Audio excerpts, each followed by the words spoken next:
Welcome to the exclusive podcast of the Potomac Patriots. This is Patriots Playback, presented by Cross Ice Feed. We go now to your hosts, David Stearns and Brian Schrems. Welcome, everybody, to this week's edition of the Patriots Playback. I'm David Stearns. Joined with me is Brian Schrems. Schrems, we got a new season on the horizon. The Potomac Patriots will be starting things out up in New Jersey at the Hitman Showcase. A new league and a new season ahead. Schrems, what do we got to look forward here? I mean, we talked with Coach RJ Zeigler about things, but what do you think's going to come about this season after pretty much what we've been told? I liked the idea of using that first year to get an idea of what is to be expected. They jumped into the league last year for the first time. We saw glimpses of it throughout the season, and it was a disappointing end to the season for sure. But picking up those pieces here and there, you got a sense that the team is truly talented, and the players and the coaching staff know what they need to do to get the job done. And I don't know. I have a funny feeling that it's coming together this year. They have the right combination of players. They brought in some players. Having that year under your belt, you understand that the expectations of the league may be a little bit different, size-wise, speed-wise, things like that. I don't know. I got a feeling that we're going to see a completely different Patriots team this year. Yeah, the out-of-interview comments that we had, in a conversation with Coach Zeigler, a couple weeks ago, talking about the roster that he has and the roster that he's expecting to have, considering the fact that at that time he was still looking for, what players he was going to have, sign on the dotted line, if you will. The 50% retention, 50% usually stay, and then, obviously the other half have either, met their final year and junior eligibility and move on to, go on and lead productive lives in the workforce or go on to college or what have you. Or some players look to move on to higher tiered teams or just commit right directly into college.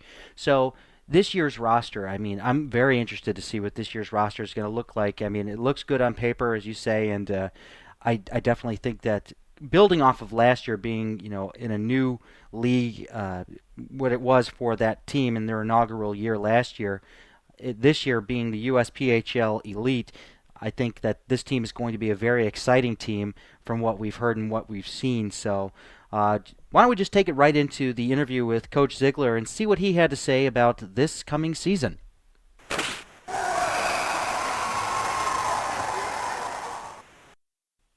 All right, we're joined now with General Manager of the USPHL Empire and Elite Division teams of the Potomac Patriots and the head coach of the Elite team at the Potomac Patriots. It's RJ Zeigler. RJ, how are you, sir?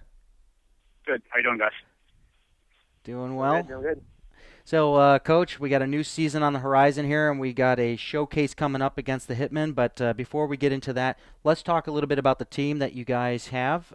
You have a finalized roster going into this showcase with the Hitmen. Talk a little bit about the additions you have this year and maybe some of the significant subtractions compared to last year's roster.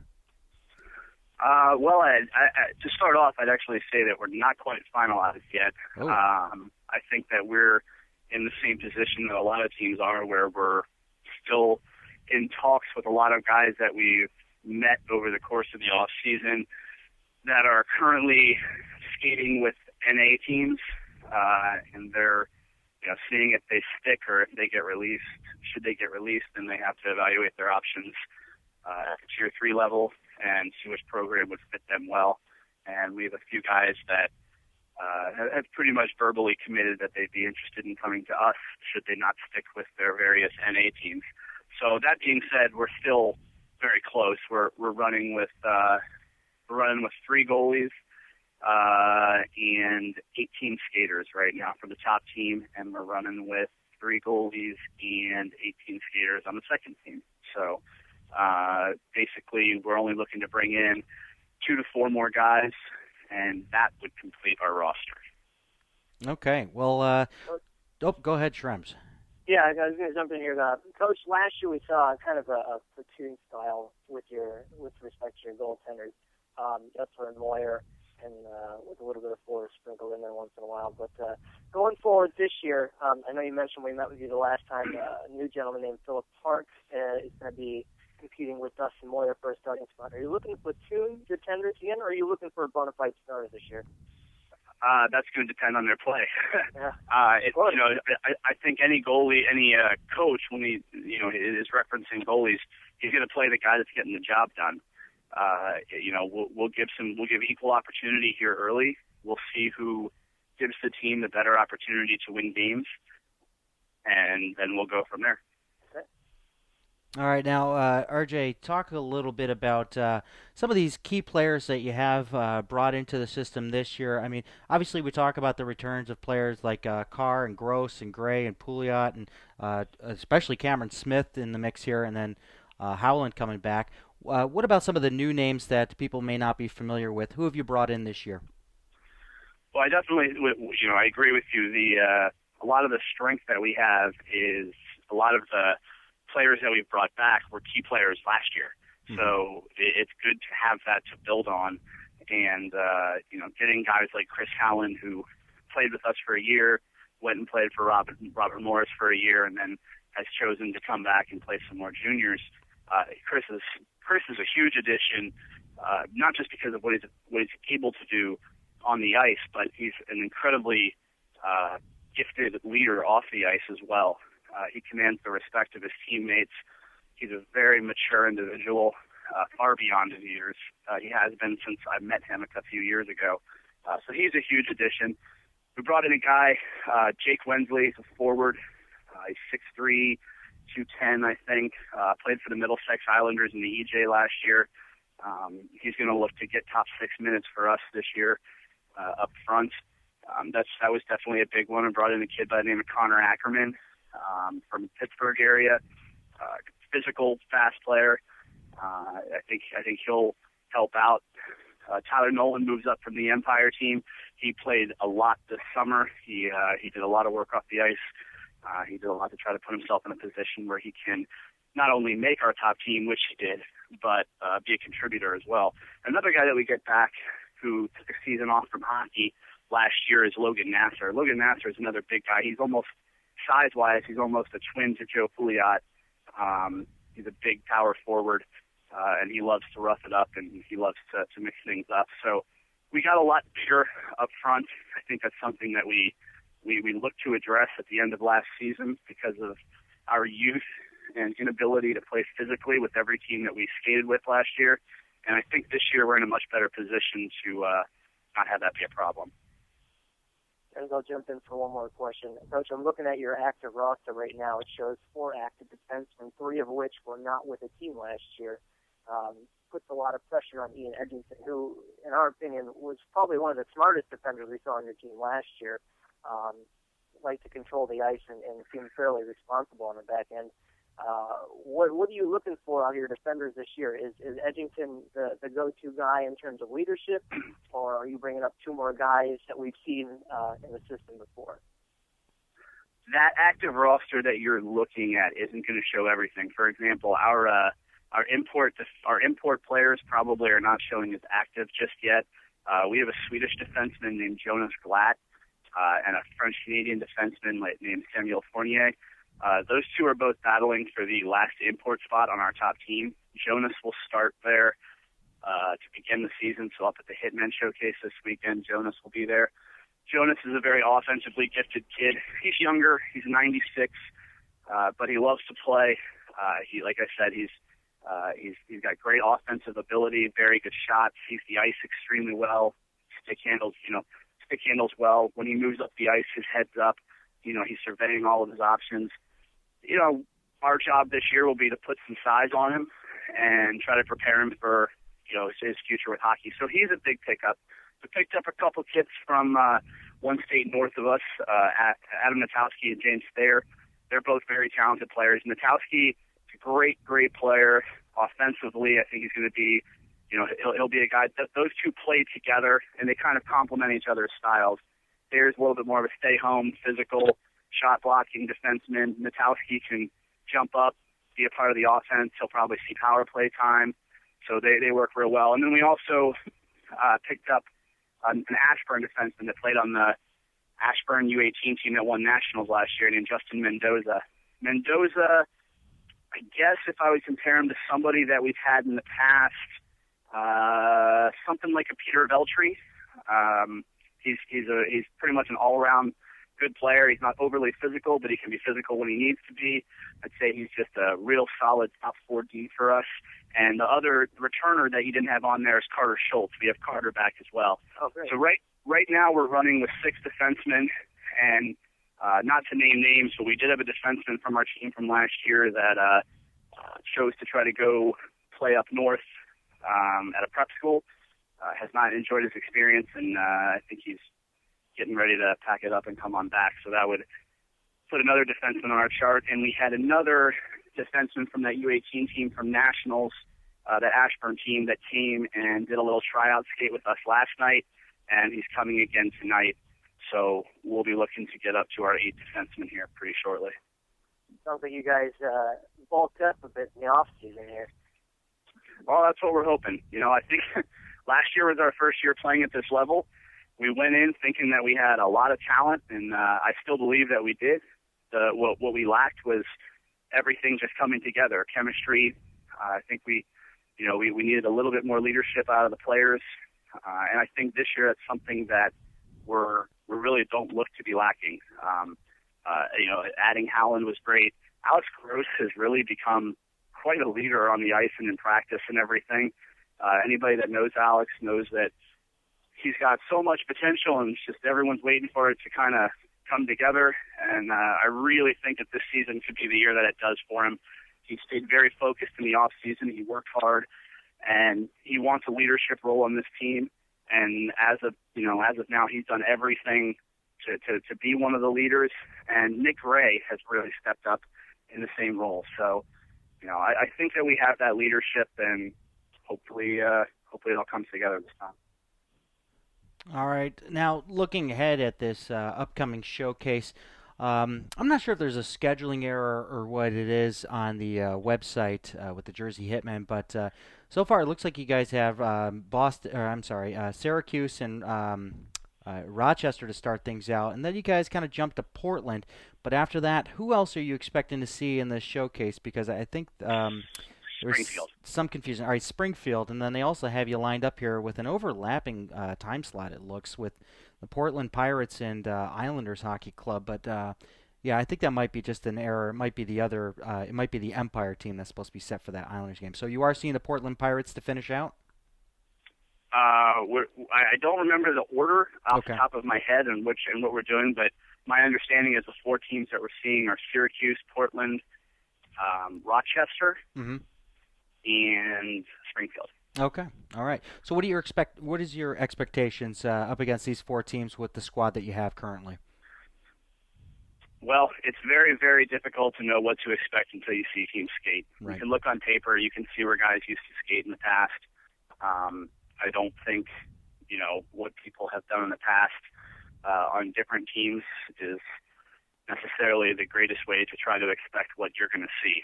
All we can really do is prepare ourselves, get our guys in the right frame of mind to go out and make sure that we do everything that we want to do properly and kind of let everything fall in place from there. Historically, Syracuse, Don Kiernan runs a great program, so we've got to expect that Syracuse is going to be a good program. We know that a couple of weeks ago, the Springfield Picks, their top team is their elite team. They don't have a premier team, so we're going to see all the best kids in that organization as well, just like Syracuse. Springfield only lost to the Johnstown Tomahawks of the NA by 2 goals a couple of weeks ago. So I've got to imagine that they're going to be pretty skilled. Portland is a very deep program, so they're definitely not going to be anyone to look past. And Rochester, once again, same thing. So I think that's kind of the strength of our league, is that everybody that is in it should be able to field a quality program that is going to offer high-level hockey and, give scouts for colleges and higher-level junior programs something that they want to see to find future players. Now, real briefly, that reminds me, can you talk to us a little bit about, I know this is maybe a little dated, but it's still kind of recent, Cameron Smith. He'll be seeing his last year, from what I understand, with the Potomac Patriots, as he's accepted to go to Dartmouth. Talk a little bit about Cameron Smith and that choice, and I guess that success in the scouting there. Yeah, Cameron, one of the hardest working kids I've ever seen, and every time he would suffer what some would consider a setback, he would work even harder. And and even when you would expect some kids to feel a sense of accomplishment and maybe take a rest from all the work, it's not that way. He's now working even harder, and he's already setting his goals even higher. He did get the first Division I NCAA college commit in Patriots history directly from the Patriots. And as a matter of fact, the way it was timed, it also happened to be the first NCAA Division I commit in USPHL history. So since the league was newly formed, he happened to be the first one in our league to commit to an NCAA school, so that's pretty cool too. But, he's the type of kid, a week after training camp, his family had a vacation scheduled, went to the beach, and he was on the beach doing agility, plyometric drills, anything he could to try to stay, in shape and to continue to gain strength. And he looked at it as an opportunity for cross training. Yeah, that's the type of kid that Cameron Smith is. And we're lucky to have him as part of the program. The great thing is that he still feels lucky to be here as well. Not the type of kid that feels like he's, on a different level now or anything.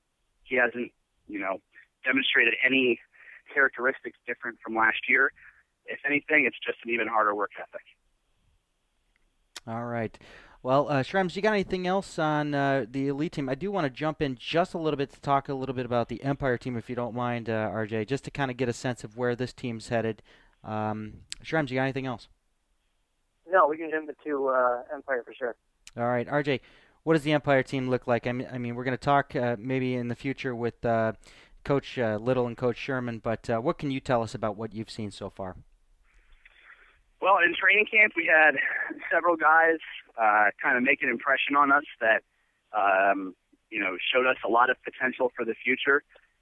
We do have some pretty young kids on the Empire team, but I think that kind of league-wide, it seems to be a trend. In goal, we brought back, we have a 93 that we signed that has some experience playing for another area program, and he's going to play his last year with us. The maturity, I think, should help with the goaltending core there. Ryan Freminen comes from Ashburn, hardworking kid, should challenge for some time. And Derek Guzik,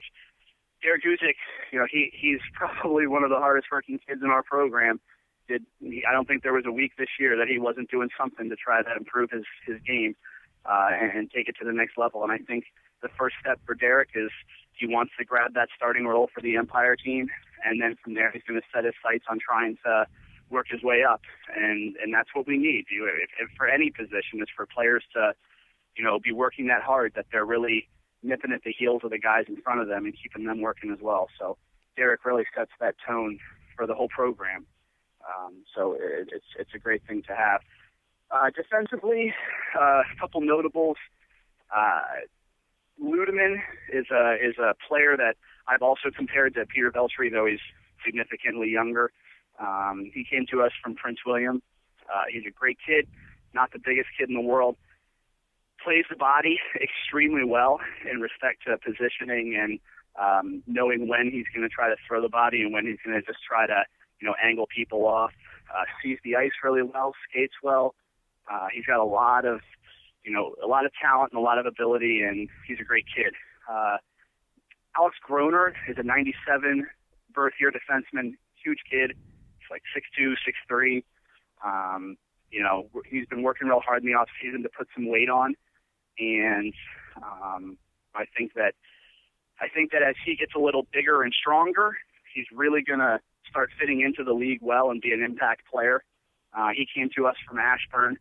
Stephen Gerke's a speedy forward who I think is going to, challenge the returner Jack Strikers for, the scoring title this year. That's a bold prediction right away before we play the game. But I think a lot of this kid sees the ice really well, got a nose for the net, just does a lot of little things that you can see he really understands goal scoring.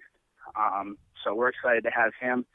He played fantastic with Cameron Smith actually in the blue-white game at the end of training camp. So, I think that definitely helped, and it gave him a lot of confidence. But he was also one of the ones that was here every week doing off ice and working with the Sharks strength and conditioning coach, and he was just doing everything he possibly could to be an impact this year. So that was a good deal. And then we have returners, Jack Stryker, Riley Wana, and Micah DeVal. I mean, we've got some key guys returning to kind of lead the way, and I think that the team, Coach Little feels the same way, that this team's a much more competitive team, and we'll keep pushing them and giving them everything we can to try to help them be successful. All right. You mentioned earlier that Tyler Nolan was headed up to the Elite League. Are there any other players of consideration? Do you treat Empire kind of like a tryout for these Empire players to show off what they have and potentially get that call up at some point, whether it be some point this year because of injuries or next year to fill a roster spot? Obviously you guys are watching, but what are you guys thinking in terms of keeping these guys in the system? So Michael Santiago is also starting with us on our top team this year. Mm-hmm. If anybody remembers Michael, 96th birth year, big forward. Oh yeah. Suffered a broken clavicle in Atlanta last year, and I think that really set him back. But he came back late in the season and he started playing again, and he's a player that's got lots of potential. He's got the size to be an effective player, and he's a great kid. So we liked what we saw from him at training camp, and we've given him an opportunity to start with the top team and see what he can do. Part of the reason that we were only taking 22 to 23 guys this year is when you have 25-man rosters, it starts to get pretty difficult to move guys up and down with a purpose. You could take a guy who is playing fantastic on the Empire team and move him to the top team, but if you do that and you don't have somebody in his role, like a position open with what he's good at, it's almost ineffective, and you're actually, you're going to be preventing him from continuing to advance as a player. So by having a few less guys, it's a possibility that roles open up a little bit more, and we can start to try to allow guys to get some time. We have another new player that I failed to mention that's got a lot of potential. Trey Purden comes to us from Houston. He's starting on the Empire team. But I mean, top of my head, I would imagine that, he's going to probably be the next guy that gets that chance to come up and see what he can do with our top team. He's a bigger kid too, works really hard. So, this way, having 22 guys on a roster makes it much easier to really reward those guys for their hard work on that Empire team. Jack Stryker is another guy that if he can put some weight on and show that maturity that I see coming around, then I think he could see some time up as well. All right. I got nothing else. Shrems, you got anything? No, we're good. We've exhausted him just about everything that we could. Oh, man. Well, you figure the first interview of the season is going to be the longest, try to catch everything up. Yeah. RJ, do you got anything else to fill in here? No, I appreciate your guys' time, and our first home game is a week from Saturday. Oh yeah. So 5:30 p.m. Elite plays and 8 p.m. Empire plays. So anybody on the area, come on out. All right. That is at the Prince William Ice Center in Woodbridge, Virginia, next weekend against the Atlanta Junior Knights. Am I correct? That is correct. All right. Well, it's certainly always a great contest against Atlanta, who have always been a powerhouse in the past. But we'll see how the Potomac Patriots handle them this year. Thanks for stopping by, RJ, and we'll talk after this showcase. All right. Thanks, guys. All right. That is head coach of the Elite team, RJ Zeigler, and GM of both the Empire and Elite teams as well. So quite some interesting things there from Coach Zeigler. Definitely really excited now after hearing him talk about, the rosters that he has here, building off of what he had from last year, those core group of players that he has on his team, and then also looking at some of the players he's brought up from his Empire squad from last year and the opportunities for those to grow into an elite team position out of that Empire team that's there right now.